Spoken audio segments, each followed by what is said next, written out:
Nah itulah pemirsa, SMK Muhammadiyah Pekalongan ternyata memberikan fasilitas kepada para siswanya untuk magang di luar negeri. Tidak hanya di lokal saja ataupun nasional, bahkan di luar negeri seperti yang pemirsa lihat saat ini. Ini adalah para siswa SMK Muhammadiyah Pekalongan yang sedang diberikan bimbingan belajar dari lembaga pendidikan yang sudah bekerja sama dengan SMK Muhammadiyah. Nah pemirsa, adapun pelaksanaan penyaluran dan penempatan tamatan yang dapat dilakukan BKK SMK diantaranya yaitu menindaklanjuti bekerja sama dengan industri pasangan yang telah menjadi mitra kerja dengan BKK sekolah. Selain itu juga melakukan penelusuran alumni dan juga dimasukkan ke dalam database sekolah. Merangkul pengurus majelis sekolah yang peduli dengan penempatan tenaga kerja dari alumni. Selain itu juga membuat website khusus BKK yang selalu up to date yang dapat di-link dengan situs-situs job karir. Selain itu juga menanamkan jiwa entrepreneurship kepada siswa melalui pelatihan keterampilan untuk menjadi seorang wirausaha. Kegiatan bursa kerja khusus diantaranya yaitu mengadakan pertemuan dengan Kajur tentang penempatan siswa-siswi Prakrin atau praktek kerja industri. Selain itu juga mengadakan koordinasi dengan panitia Prakrin tentang penempatan siswa-siswi Prakrin. Selain itu juga mengadakan koordinasi dengan panitia Prakrin tentang guru monitoring dan juga melakukan proses negosiasi dengan DU atau DI dan juga pemerintah sebagai mitra dalam penempatan siswa-siswi Prakrin. Disimak lagi. Ungkapan salam sehari-hari. Selamat siang. Itu diucapkan dari mulai jam 11 setelah jam 10.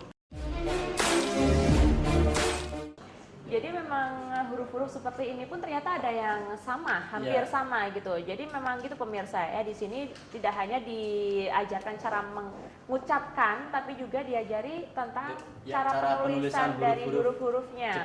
Oh jadi seperti itu. Memang mungkin kalau kita lihat huruf-huruf Jepang tuh kebanyakannya kayak gini ya, kayak ngongkel-ngongkel, bahasa Pekalongannya seperti itu. Tapi ternyata itu mengandung suatu makna huruf ya. Kalau di Indonesia itu kayak ABCD-nya kan kayak gitu ya. Jadi dan tadi juga sempat Dea lihat juga di sini ada perbedaan-perbedaannya. Jadi memang harus jeli dalam menulis kata per kata, huruf per huruf dari bahasa Jepang, itu juga diajarkan di sini ya. Tadi juga sempat dengar yang namanya pengucapan kayak ucapan selamat pagi, ohayo gozaimasu, itu dari jam berapa-berapanya itu memang ada perbedaan berarti. Iya, untuk orang Jepang sendiri untuk memulai aktivitas itu rata-rata mulai jam 2 pagi. Jam 2 pagi? Iya, dini hari.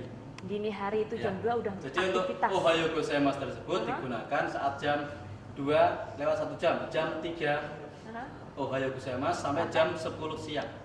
Jam 10 itu siang berarti ya? Iya. Lalu dari jam 10-nya sampai jam berapanya? Mulai dari jam 10 sampai jam 5 sore itu adalah konnichiwa atau selamat siang. Konnichiwa. Ya. Gitu. Konnichiwa. Selamat siang. Setelah itu ada lagi? Lalu untuk jam 5 sampai jam 2-nya itu adalah konbanwa. Konbanwa. Ya, atau selamat malam. Oh, jadi begitu pemirsa ya, ada jam-jamnya ketika mereka mengucapkan kata-kata ataupun ucapan selamat pagi, selamat siang, dan juga selamat malam. Manfaatnya apa untuk mereka? Apa memang itu penting sekali kalau kita magang ataupun berkunjung ke Jepang? Gitu? Ya, itu dikatakan penting sekali, juga penting ya, karena selain mereka juga bisa membaca, bisa menulis, mereka juga harus mengetahui budaya-budaya Jepang. Ya kan, budaya seperti ada hari anak-anak, hari ayah, hari ibu, ya kan, itu juga penting karena nantinya mereka di sana akan mengikuti festival tersebut. Oh, festival-festival itu tapi budayanya. Iya. Tapi kalau dalam kebiasaan sehari-hari budayanya, mungkin kalau di Indonesia sendiri kan, kalau kita akan berkunjung ke rumah gitu, kita ketok-ketok dulu, ya kan, kita ngucapin salam. Lalu kalau di Jepang juga begitu? Juga ada. Untuk berangkat, pulang, itu juga ada pengucapannya. Dan itu juga diajarkan semua di sini. Betul. Di buku kami ini sudah dijelaskan semuanya mengenai ungkapan-ungkapan sehari-hari saat di Jepang. Oh gitu? Iya. Jadi ungkapan dalam kelas juga ada, terus ungkapan sehari-hari juga ada. Oh gitu.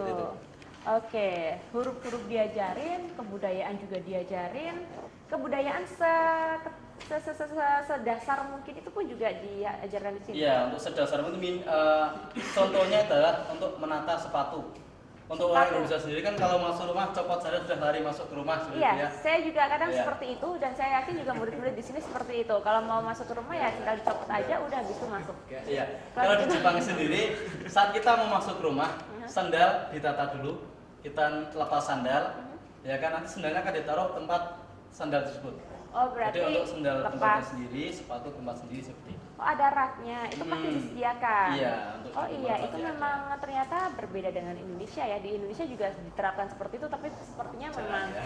jarang yang dilakukan ya. Jadi semoga aja dari murid-murid yang ada di SMK Muhammadiyah ini apabila mereka magang ke Jepang, nantinya kebiasaan baik yang didapatkan di Jepang itu bisa diterapkan di sini. Iya. Iya. Seperti itu ya. Oke deh. Dan ternyata memang seperti itu pemirsa ya. Banyak sekali manfaat apabila kita memang memilih di sekolah kejuruan ya.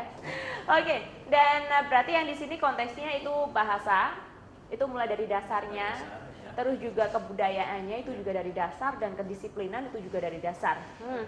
Ternyata banyak sekali ya. Sambil jalan-jalan mungkin Pak silakan kalau misal mau melanjutkan lagi tentang huruf-huruf ataupun bahasa yang diajarkan di SMK Muhammadiyah ini.